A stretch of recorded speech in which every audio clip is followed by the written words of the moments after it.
அண்ணா வணக்கம். வணக்கம். இன்னைக்கு நமக்கு காலையில ஸ்டேஷன்ல உள்ள நீங்க எல்லாம் போனீங்க. நாங்களாம் வெளியில வந்து வெயிட் பண்ணிட்டு இருந்தோம். வக்கீல் ஒரு வாரம் வெயிட் பண்ணிட்டு இருந்தோம். அப்ப நீங்க உள்ள வந்து போயிருந்தீங்க. எதாவது போனீங்க, இன்ஸ்பெக்டர் வந்துட்டாங்கன்னு சொல்லிட்டு நாங்க முன்னாடி பேச்சுவார்த்தை பண்ணிட்டோம்னு சொல்லி நீங்க போனீங்க. போன இடத்துல என்ன நடந்துச்சு? ஆனா இன்னைக்கு அவங்க வந்துட்டு என்ன செஞ்சிருந்தாங்கன்னா, நம்ம வந்து காத்திருப்பு போராட்டம் இருக்குதுன்னு சொல்லி ஒரு முடிவு பண்ணோம். கரெக்டுங்க.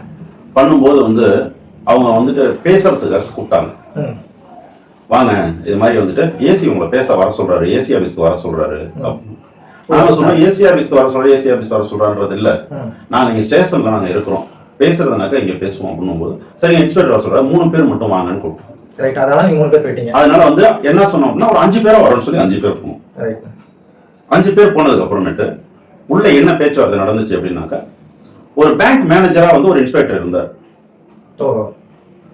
நீங்க வந்துட்டு வண்டிக்கு கடன் வாங்கினாக்கா நீங்க டியூ தான் கட்டணும், டியூ கட்டினீங்கன்னா வண்டியை கொடுக்க போறாங்க, நீங்க டியூ கட்டுறதுக்கு வழியா பாருங்க அப்படின்னு சொல்லிட்டு பேங்க் மேனேஜராகவே மாறிட்டாரு இன்ஸ்பெக்டர். அப்படி இருக்கும்போது நம்ம அவங்கள்ட்ட வந்து கேட்டது என்ன அப்படின்னாக்கா, டியூ கட்டுறது இதெல்லாம் வந்து நாங்க பேச வரல, எங்களுக்கு தெரியாம வண்டியை திருடிட்டு போயிட்டான்னு சொல்லி தான் நாங்க கம்ப்ளைண்ட் கொடுத்துருக்கோம், இந்த கம்ப்ளைண்ட்டுக்கு வந்துட்டு நீங்க ஒண்ணு எஃப்ஐஆர் போட்டு கொடுங்க அப்படின்னு சொல்லி கேட்கும் போது வந்துட்டு வாதங்கள் வந்து அதிகமாயிருச்சு. உள்ளுக்குள்ளேயே அதிகமாகும் போது அவங்க பேசுறது எல்லாமே எப்படி அப்படின்னாக்கா அந்த பேங்க்குக்கு சப்போர்ட்டாவே தான் பேசுறாங்க. அவர் பேங்க் மேனேஜர் பேசுனா எப்படி பேசுறாரு அதே மாதிரி தான் பேசுறாங்க. அப்படி பேசும்போது என்ன சொல்றாரு அப்படின்னாக்கா, என் ஸ்டேஷன்ல நீ வந்து கத்தி பேசுவீ அப்படின்னு, இது வந்து என்னோட ஸ்டேஷன் அப்படின்றாரு. உன்னோட ஸ்டேஷன் சொல்லும்போது அப்ப என்ன பண்றாங்க அப்படின்னாக்கா, ஜீவாத்தோழர் என்ன பண்றாருனாக்கா, இது எப்படி ஓ ஸ்டேஷன் நீ சொல்லலாம், இது மக்களுக்கான ஸ்டேஷன், இந்த போலீஸ் ஸ்டேஷன்ன்றது வந்து மக்களுக்கு உள்ளது, இது மக்களுக்கு உள்ளது விட்டுட்டு இது வந்து உன்னுடைய ஸ்டேஷன் அப்படின்னு சொன்னாக்கா, அப்ப கவர்மெண்டால நியமிக்கப்பட்ட இந்த பொன்மலை ஸ்டேஷன் எங்க இருக்கு, அப்ப அந்த ஸ்டேஷன்ல நம்ம பேச முடியும் அப்படின்னும் போது சேர் எட்டி வச்சு தள்ளி விட்டுட்டு பின்னாடி இப்ப சேர் ஒடுதி முன்னாடி ஏந்திரிச்சு நின்றுட்டு எல்லாத்தையும் வந்து பண்ணா, அப்ப நீ எல்லாத்தையும் ரிமாண்ட் பண்ண பேசிக்குவோம், பேச்சுவார்த்தையும் உள்ள கூப்பிட்டுட்டு நீ வந்து இப்ப ரிமாண்ட் பண்ணிக்கோ, என்ன செய்யணுமோ செய்ய அப்படின்னு சொல்லிட்டு பிரச்சனைகள் வந்து முத்துது. உடனே வெளியில வந்து இது பண்றோம். பேசும்போது என்ன நடக்குது அப்படின்னாக்கா, இவங்க வந்துட்டு இந்த ஸ்டேஷன்ல தான் இருக்கோம், நாங்க ரிமாண்ட் பண்றோம் அப்படின்னு, ரிமாண்ட் பண்ணா பண்ணிக்கோ அப்படின்னு சொல்லிட்டு ஜீவாத்தோழர் வாசப்படியில உட்கார்ந்து போலீஸ் வண்டியில வந்து பயன்படுத்துறாங்க. ஒரு குச்சலை வரணும், அதுக்கு தகுந்த மாதிரி ஆட்களை வந்து பயன்படுத்தணும், இது மாதிரி சூழல்களை வந்து உண்டாக்குறாங்க பயந்துருவாங்க அப்படின்ற மாதிரி. காரணம் என்னன்னாக்க, ஒரு அசோசியேஷன்ல வந்து தொடர்ந்து வந்துட்டு எங்க போனாலும் ஒரு வெற்றின்றது அவங்களுக்கு கிடைக்குது அப்படின்னாக்க அது போலீஸ்க்கு வந்து ஒரு பெரிய அவமானம். இதை வந்து அவங்க அப்படிதான் கருத்துல எடுத்துக்குவாங்க. எங்க போனாலும் வந்து இந்த அமைப்பு மூலியமா வர்றாங்க, எதா இருந்தாலும் அவங்க சாதிச்சுட்டு போயிடுறாங்க அப்படின்போது இந்த சாதனைன்றது வந்துட்டு எப்படி அப்படின்னாக்க, நம்ம ஒற்றுமை அதிகமா இருக்கும்போது தான் இந்த சாதனையை வந்துட்டு ஜெயிக்கும். இன்னைக்கு ஜெயிக்காம இருந்ததுக்கு காரணம் என்ன அப்படின்னாக்க, நம்ம அசோசியேஷன் தோழர்கள் வந்துட்டு வந்தது வந்து நண்பர்கள் வந்து கம்மி. இதே இது இன்னொரு 50 பேர் சேர்ந்து வந்திருந்தாங்க அப்படின்னாக்க அவங்களுக்கு ஒரு பயம் வந்துருக்கும். இன்னைக்கு நைட்ல வண்டியை நம்ம எடுத்துருக்கலாம். ஆனா இல்லைன்னும் போது நம்ம வந்து ஆள் ஸ்ட்ரென்த் கம்மியா இருக்கணும் போது அப்ப அவங்க அரெஸ்ட் பண்றோம். நாங்க போய் உட்காந்து வெறும் 6 பேர், எங்களுக்கு பின்னாடி இருக்கிறது ஒரு 20-25 போலீஸ் இருக்கு. காலையில சாயந்தரம் வரைக்கும் வச்சுட்டு ஐயா இப்ப இருந்தா அன்னைக்கு ரொம்ப பிரச்சனை பண்ணுவாங்க அப்படின்னு சொல்லிட்டு உள்ள சாப்பிட முடியாது அப்படின்ட்டோம். வச்ச தண்ணி கூட நாங்க குடிக்க மாட்டோம், பிரச்சனை தெரியாம வச்ச தண்ணி கூட குடிக்க மாட்டோம். சரி உங்க பேரை சொல்லுங்க, அட்ரஸ் சொல்ல முடியாது, இப்படிதான் சொன்னோம். இதே கார்த்திக் நண்பர் இருக்காரு, ஏன்னா எப்பயுமே அவர் வந்தது இல்லை, இன்னைக்கு வர மாதிரி ஒரு சூழ்நிலை இருந்துச்சு.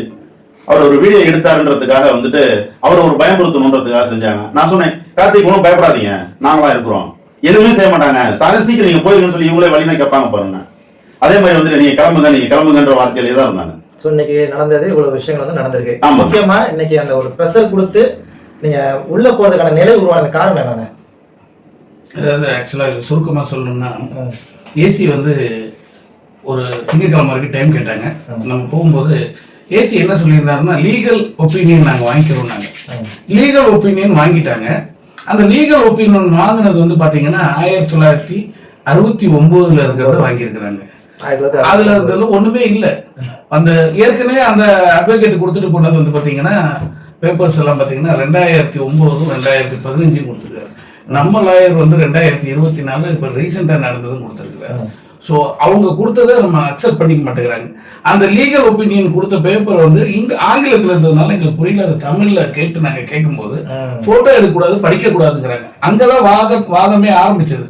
அப்போ நாங்க போட்டோ எடுக்கும் இதை நாங்க தமிழ்ல டிரான்ஸ்லேட் பண்ணாதான் படிக்க முடியும், எல்லாம் ஆங்கிலத்துல வந்து புலமே இல்லை. கண்டிப்பா. ஸோ இதை கேட்கும் போதுதான் கொஞ்சம் வாக்குவாதம் பற்றி இல்ல இப்படி பைனான்ஸ்காரங்க மாதிரி பேசுறீங்க அப்படிங்கும் போது அரெஸ்ட் பண்ணுவேன், இது என்னுடைய செஷன். அப்போ வந்து நம்ம ஜீவா தோழர்கள் நம்ம என்ன கேட்கிறோம்னா, நீங்க மக்களுக்கான சேவகன், நீங்க வந்து மக்களுக்கு எங்களை பொறுத்தளவுக்கு நீங்க எங்களுக்காக சேவகன் அப்படிங்கறத வந்து நம்ம தமிழ்ல வந்து நீங்க பாத்தீங்கன்னா மக்களுக்கான சேவகங்கிறத அவங்க ஒத்துக்கவே இல்லை. இது ஏன் சேஷன், நீ எப்படி அப்படி சொல்லலாங்கிறத வாக்குவாதம் ஆச்சு. அரெஸ்ட் பண்றோம்னாங்க. அரெஸ்ட் பண்றதை பத்தி நம்ம தோழர்களுக்கு ஒன்றும் புதுசு இல்லை. இது இன்னைக்கு தோல்வி அப்படிங்கிறது கூட சொல்ல முடியாது. இன்னைக்கு வந்து இது பேக் ஆன விஷயம் என்னன்னா, முதல் காரணம் நம்மளுடைய தோழர்களுடைய ஒற்றுமை. கண்டிப்பா உங்களோட வண்டி வந்து இன்னும் 2-3 நாள்ல வந்தோடனே அது கன்ஃபார்ம் தான். ஸோ நண்பர்களே, நம்மளோட வண்டி வந்து கண்டிப்பா வந்து கன்ஃபார்மா வந்துடும். ஏன்னா காரணம்னா நம்ம சங்கத்துல எடுத்து வைக்க டிசிஷன்ஸ் எல்லாமே வந்து சரியான பாதை, சட்டப்பூர்வமா லீகலா வந்து நம்ம வந்து மூவ்மெண்ட் பண்றோம். அப்ப லீகலா மூவ்மெண்ட் பண்ணும்போது சங்கத்துல இருந்து நம்ம வந்து ஒரு கூக்குரல் விடுறோம்னா தாராளமா நீங்க வந்து நிக்கலாம், பக்கபலமா நிக்கலாம். உங்களுக்கு எல்லா பொறுப்பும் வந்து சங்கம் தான் வந்து உங்களுக்கு பொறுப்பு. அதனால இன்னைக்கு நடந்த சம்பவம் ஸோ டிலே ஆனது, அதுவும் கூட நல்லதுக்குன்னு வச்சுக்கலாம். ஸோ நம்ம தலைவரை பத்தி உங்களுக்கு சொல்லணுங்கிற அவசியமே கிடையாது. ஸோ தன்னையே வந்து பலிகடாவாக்கி அந்த விஷயத்த நான் உணர்ந்தா மட்டும்தான் என் மக்களுக்கு சரியான பாதையை நான் வழிவகுத்து கொடுக்க முடியும்னு சொல்லிட்டு. ஏன்னா வழிகள் 2 வழிகள் இருக்கு. ஒண்ணு மனதில் இருக்கக்கூடிய இறுக்கமான வழிகள், இரண்டாவது நல்ல வழிகள். இந்த இறுக்கமான நிலையை வச்சு என்ன சுத்தி வாழ்ந்தக்கூடிய அத்தனை உரிமையாளர்களையும் காப்பாத்தியே தீர்வுன்னு சொல்லிட்டு இன்னைக்கு ஒரு முடிவெடுத்து இன்னைக்கு சாதனை பண்ணிட்டு வந்திருக்காங்க. அவருடைய வண்டி வந்து இந்த 2-3 நாள் கன்ஃபார்மா வந்துடும். ஸோ அவருடைய வாழ்க்கையும் வெற்றி பெறுவதற்கு சங்கத்தில் இருக்கக்கூடிய நம்ம எல்லாரும் சேர்ந்து வாழ்த்தி அவருக்கு வந்து அருள் புரிவோம். மீண்டும் அடுத்த பதிவில் நம்ம சந்திப்போம். நன்றி.